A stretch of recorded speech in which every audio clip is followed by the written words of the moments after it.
Okay, welcome back to our teaching on David's Continual and the abomination of desolation. Now, we were talking about Daniel chapter 8, verse 11, and a mystery. And here's the first part of that mystery. The words regular sacrifice literally are the continual. And the word used for that is the word used for David's continual, which is a commandment of King David for a continual sacrifice of prayer and praise. We read this last time and in the last video. So David's continual will be stopped. Now, the last clause in verse 11 is very interesting. We talked about this a little bit in the last video. I just want to go over it again real quick.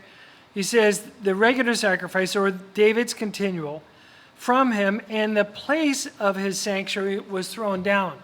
Understand, it does not say his sanctuary was thrown down. His sanctuary, if it were there, it would say his sanctuary was thrown down. But it wasn't. The place, in other words, something to do with the Temple Mount. That's the place. Where are the Jews today practicing David's continual? We call it the Wailing Wall. They're at the wall. They're not wailing. They're praying. They're praising. And they're taking their prayers as paper, putting them in the wall so that their prayer is there going up continually before God. So they are fulfilling their king's commandment. So David's continual is ongoing. They are fulfilling their king's commandment as close as they can be to what was the temple. Those retaining stones that retain the wall of the round mountain, the rock of the round mountain, and they built up walls and then filled it in with dirt to make it a flat plaza on the very top. It's called the retaining wall. It looks like a fortress all the way around it. It's really a giant retaining wall. The base stones of that retaining wall today are built upon Solomon's stones. They're Herod's stones, and then after that, newer stones put there by the Ottoman Turks and to build the wall back up again. But that's as close as they can get to what was a temple.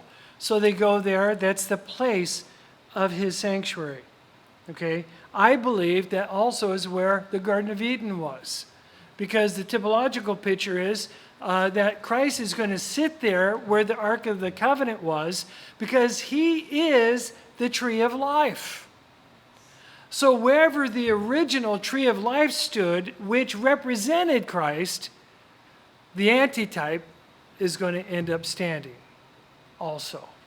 I think Jesus is going to stand or sit on a throne exactly where the tree of life once stood. And people, I know the arguments, I know the Euphrates and Tigris and where they flow. Listen, that was what you see of the Euphrates and Tigris today is a post-flood world. And they're coming from the mountains of Ararat, which are volcanoes that came up after the flood. So we have no idea what the original Tigris and Euphrates, how they ran. But I believe they ran from the Temple Mount, because a stream or a river is restored in the last days, because the real has come. The real tree of life has come. So don't you know the Garden of Eden or the Temple Mount will be restored and a river will flow out of it again? Before the flood, a river flew out of it in those days and became the mouth of 4 great rivers. And 2 of them was the Euphrates and the Tigris. I think that they ran from west to east in those days before the flood. Then after the flood, it was wiped out. Now all of a sudden they start running from the snows of the high volcanic mountains we call Ararat. Okay, a little history there for you. No charge. Let's go on to Daniel chapter 9 and verse 24 again, 24 through 27. We read this and already.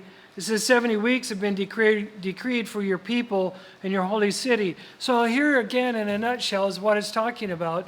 It's talking about, look, from the issuing of a decree by the world ruler to rebuild Jerusalem unto the coming of Messiah, the Prince, will be 7 weeks of years and 62 weeks of years. And people get confused about this. They go, why is it broke up? It's 69. So what? Let's just say 69. But then it goes, no, 7 weeks will go past, and then the 62 comes. Oh, what's this? So it says that there's 7 weeks first. Let's go to verse 25. It says, so you are to know and discern that from the issuing of a decree to restore and rebuild Jerusalem unto Messiah the Prince, there will be 7 weeks and 62 weeks. It will be built again with plaza and moat, even in times of distress. Yes, the neighboring nations tried to stop them from the work. And so they had to build with one hand while they had a sword in the other. So it was a time of distress. It was very difficult. So the first 7 weeks of years represents 49 years. So there was the first decree that went out to rebuild the city, and it went on for almost 50 years. And then a second decree went out from the king to rebuild the city. This time they gave a lot of money and workers and materials. This time they really put forth an effort. And so they went and they worked on the city again. So there's 2 decrees. That's why there's 2 issuings of the prophecy. The first one takes 7 weeks of years, or 49 years. The second one takes 62 weeks of years, or 434 years to complete. Many have calculated this down, especially from the second decree, and guess when it was fulfilled? To the day, at the triumphal entry of Christ, when he rode a donkey into Jerusalem. It was fulfilled to the very day. Isn't that amazing? And then what happened right after they welcomed him as Messiah? They crucified him. They crucified him. Verse 26, then after the 62 weeks, the Messiah will be cut off. So right after that is fulfilled, Messiah will be cut off. See, he didn't say after the 7 and the 62. They started calculating it again after the second decree was given. So after the second decree into Messiah the Prince, that was that calculation, it was fulfilled to the day, and then Messiah was cut off. He was crucified. He was crucified. It says, and will have nothing, and the people of the prince who is to come will destroy the city and the sanctuary, and its end will come with a flood. Even to the end, there will be war. Desolations are determined. All right, so what happened historically? Exactly what it says. Messiah was cut off and he has nothing. Unlike the kings of England and Europe who claim that they're the descendants of Messiah, if they're the descendants, then Messiah does have progeny. What it means when it says he has nothing, it means he has no children. So the kings of Europe are lying, or Messiah's lying. Who's lying? No, the kings of Europe. And we have since figured that one out. That one was easy. It says its end, the city and the sanctuary's end will come with a flood. Josephus tells us that's exactly right. That's exactly what happened. There was so much blood flowing in the streets, it put fires out. A war with a sword is a horrible, horrible sight. There are disembodied people everywhere. Limbs cut off, heads cut off. Blood does not, when you lose a limb, you lay there pumping your blood, your lifeblood out. You die of a heart attack because your blood gets pumped out. then your your heart cavitates and stops. But you lay there screaming until all your blood is gone. And so there's so much a war won with weapons, but today, usually, which is with bullets, you're dead before you hit the ground almost, usually, and your heart quits pumping, and there's very little blood loss compared to the ancient wars. And that's what it means, it will come with a flood. Yes, it did. There will be war, desolations are determined. From 70 A.D. till the final Bar Kokhba war in 120 A.D., there was warfare constantly, until the very end, when the Romans finally destroyed Masada and all the Jews there and told the Jews, if you're close enough to see the hill of Jerusalem, you're too close. And the poorest of the land, they left in the land to keep the land cultivated and alive, and they changed their names to Palestinians, which means land of the Philistines. So literally, if you were in the land of the Philistines, you were a Philistine. So literally insulting the Jews, calling them their archenemy, the Philistines. Remember David and Goliath? Goliath was a Philistine. Okay. Verse 27. And he will make a firm covenant with the many. All right, who is the he? He is the prince of the people who came. The people who came were Romans. The prince in the last days of those people, then that's where they get, well, it must be a descendant of the Romans.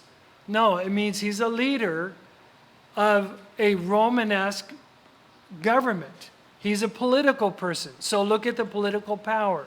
What is the political power of Rome?